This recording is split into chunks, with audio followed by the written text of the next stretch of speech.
Imagen informativa, tercera emisión. Regresamos.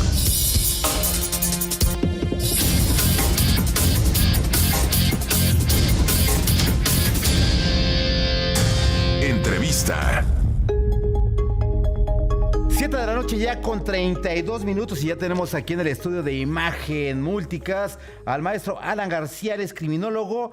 Y habíamos dejado unos temas pendientes, recuerdan cuando vino y nos presentó su libro y ahora la prevención del delito y políticas públicas preventivas. Mi querido Alan, ¿cómo estás? Un gusto saludarte nuevamente. Muy bien, Raúl, muchas gracias por la invitación nuevamente. Un saludo a todo el auditorio. Al contrario, gracias a ti. Oye, políticas públicas y prevención del delito, ¿se llevan o no se llevan? Sí, se llevan muchísimo. Desafortunadamente en México, ni una ni la otra, fíjate. Ni prevención del delito ni políticas públicas. A pesar de que en el discurso están presentes, en la realidad, en la práctica, seguimos todavía con muchos pendientes y muchos retos en la materia.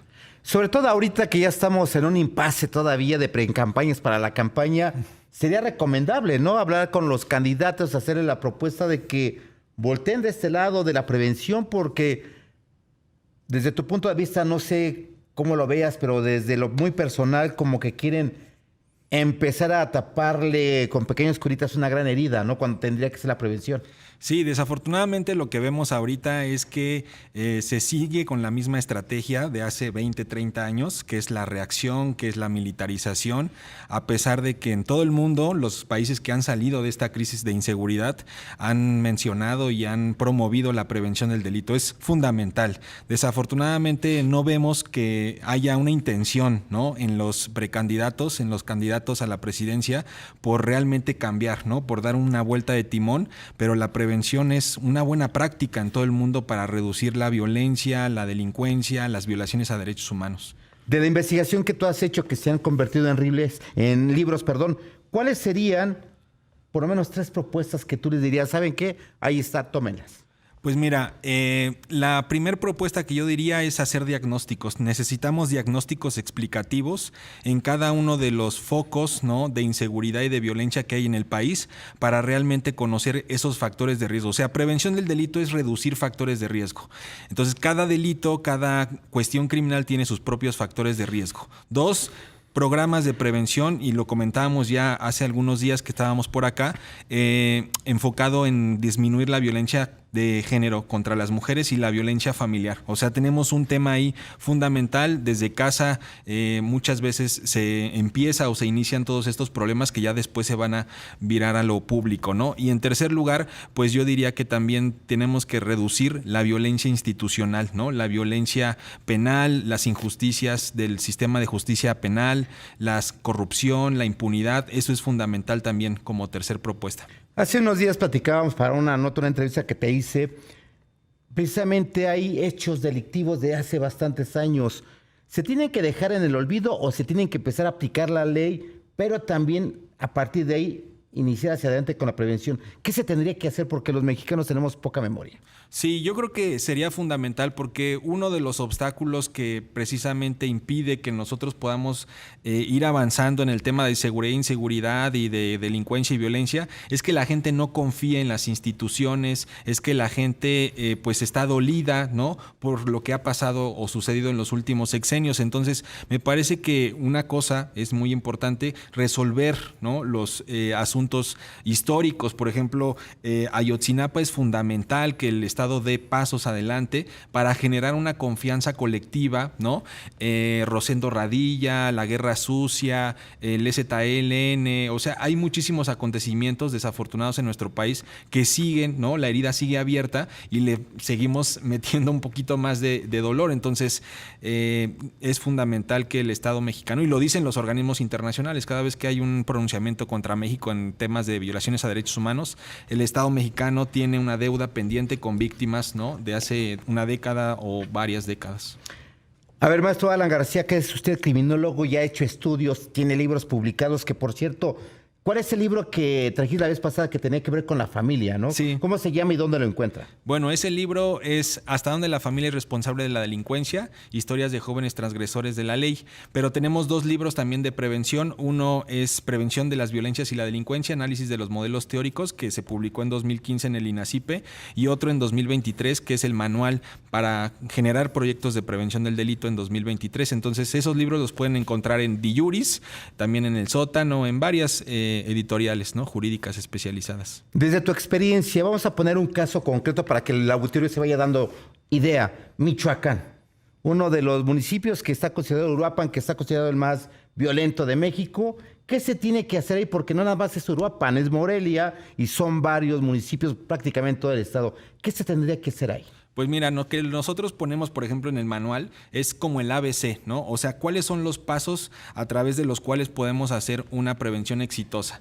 De entrada tenemos que entender que no hay soluciones mágicas, ¿no? Como te decía, en cada municipio, en cada territorio del país es diversa la cuestión criminal y hay factores distintos. Por eso la importancia en un primer momento de hacer un diagnóstico. Tenemos que hacer un diagnóstico contextual, es decir, de los factores de riesgo, pero también un diagnóstico institucional. ¿Qué se ha hecho desde las instituciones? Un diagnóstico participativo. La participación ciudadana es fundamental, no solamente de la comunidad, sino también de las víctimas y los victimarios. No podemos saber por qué se generan los delitos si no vamos a las prisiones, si no entrevistamos a quienes han cometido esas prácticas delictivas. Otra cuestión muy importante que veíamos que desafortunadamente no estuvo presente, por ejemplo, en el PRONAPRED. No sé si recordarás, en el sexenio pasado se hizo el Programa Nacional de Prevención Social contra las Violencias. Desafortunadamente, uno de los temas ahí que salió es que no hubo metodología, no hubo políticas públicas. Entonces tú veías, nosotros evaluamos muchos programas y decían, vamos a disminuir el homicidio doloso a través de pláticas en las escuelas, y decías, pero ¿cómo le vas a hacer? ¿Cómo estás asociando eso? Entonces necesitamos también capacitar en metodología, cómo redactar objetivos, cómo identificar metas, cómo pues todo este proceso, ¿no?, metodológico de políticas públicas, porque no solamente es tener una buena idea, sino cómo llevarla a cabo, ¿no?, a partir de todos estos procesos que vienen en ese libro del Manual de Prevención del Delito. Y aquí ¿qué instancias serían las que tendrían que tener un rubro aparte, una parte de un presupuesto para realizar esos estudios? Pues mira, ya en nuestro país ya tenemos 32 centros estatales de prevención, ¿no? Que habría que preguntar qué hacen, porque ya están ahí y desafortunadamente desde el 2017-18 hubo un diagnóstico que hizo en ese entonces el Secretariado Ejecutivo del Sistema Nacional de Seguridad Pública y nos hablaba de que pues no tenían recursos, poco personal, no tenían infraestructura. Entonces habría que voltear a ver y fortalecer esos centros estatales de prevención del delito. Desafortunadamente, como te decía, en este gobierno, fíjate, hay 2 datos para ver que la prevención no fue prioritaria, ¿no? Uno de ellos fue que, según en su estrategia de seguridad del gobierno actual, se iba a dar continuidad a ese programa nacional que fue con Peña Nieto. Pero hasta el día de hoy, ya estamos a meses de que termine el sexenio, no hubo continuidad, no reactivaron ese programa.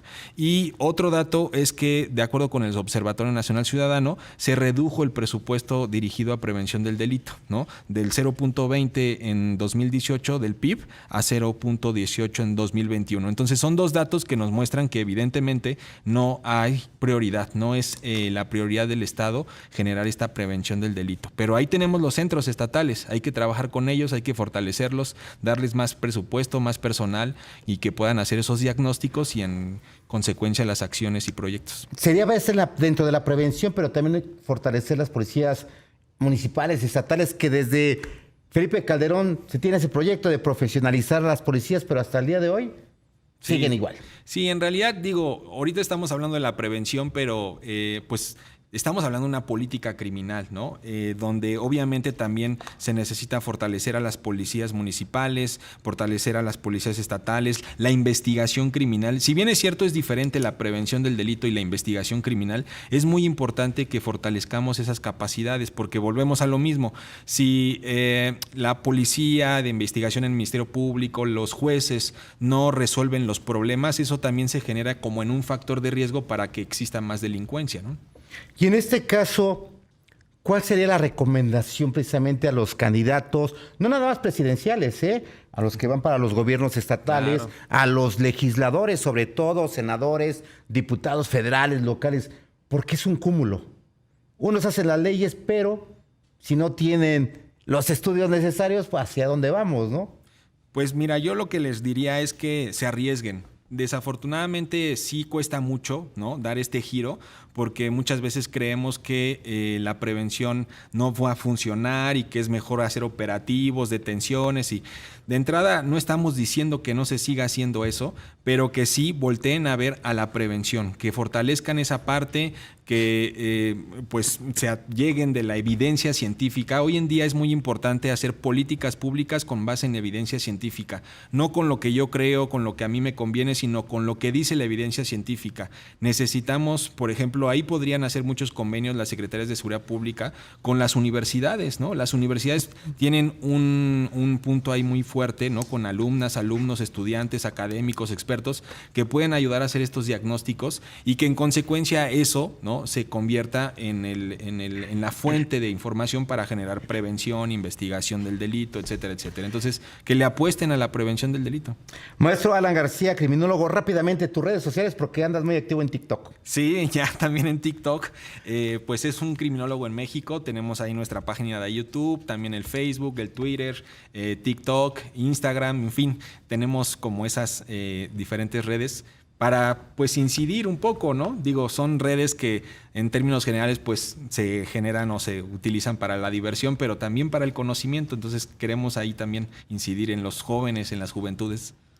Perfecto, mi querido Alan García, criminólogo, maestro en criminología, te agradezco. Muy buena noche, vamos a un corte y regresamos.